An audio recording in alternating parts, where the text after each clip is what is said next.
আসসালামু আলাইকুম। আমি আমার এক বাবার সাথে কথা বলবো। বাবা কেমন আছেন? ভালোই আছি। আপনার নাম কি বাবা? আমার নাম নসর, নসর। গ্রামের বাড়ি কই বাবা? বাড়ি পাকুড়িয়া। পাকুড়িয়া। আপনি যে কতদিন ধরে যে বিক্রি করেন? প্রায় 25 বছর ধরে। আপনার পোলাপান কয়টা? পোলাপান 5 জন। 5 জন। এগুলো কি সব বিয়ের সাথে দিচ্ছেন করাইছেন?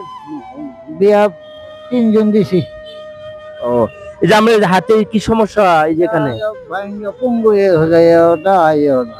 এই কতদিন ধরে এটা কিভাবে?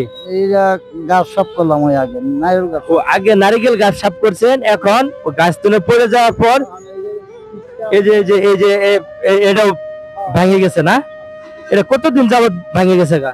ওই যে কয়লাম আমরা 20-25 বছর ধরে। ও 20 বছর ধরে এরকম না? আমরা ছিলাম কইরা বিশ্বনাথ, দেশটাকে নয় ঢাকা ছিলাম, সে বসে গেছি। আর ভালো হয়েছে না, এই আত্রা খালি একটু আপনার দেখেন এই চাচা নারিকেল গাছ আগে সাফ করতো, তা ও উপর থেকে পড়ে যাওয়ার পর সে পঙ্গু অবস্থায় এখন এই যে মানুষের দাঁড়ে দাঁড়ে ঘুরে আর একান্ত নেয়, টাকা ইনকাম করে তার সংসার চালা। আর বাবা আমার পক্ষ থেকে আপনাকে কিছু আমি খাবার দিব। বাবা আমার এই যে পক্ষ থেকে আপনারা খাবারটা দিলাম। সবাই বাবার জন্য দোয়া করবেন, উনি সুস্থ থাকুক, ভালো থাকুক, আমার জন্য দোয়া করবেন। আসসালামু আলাইকুম।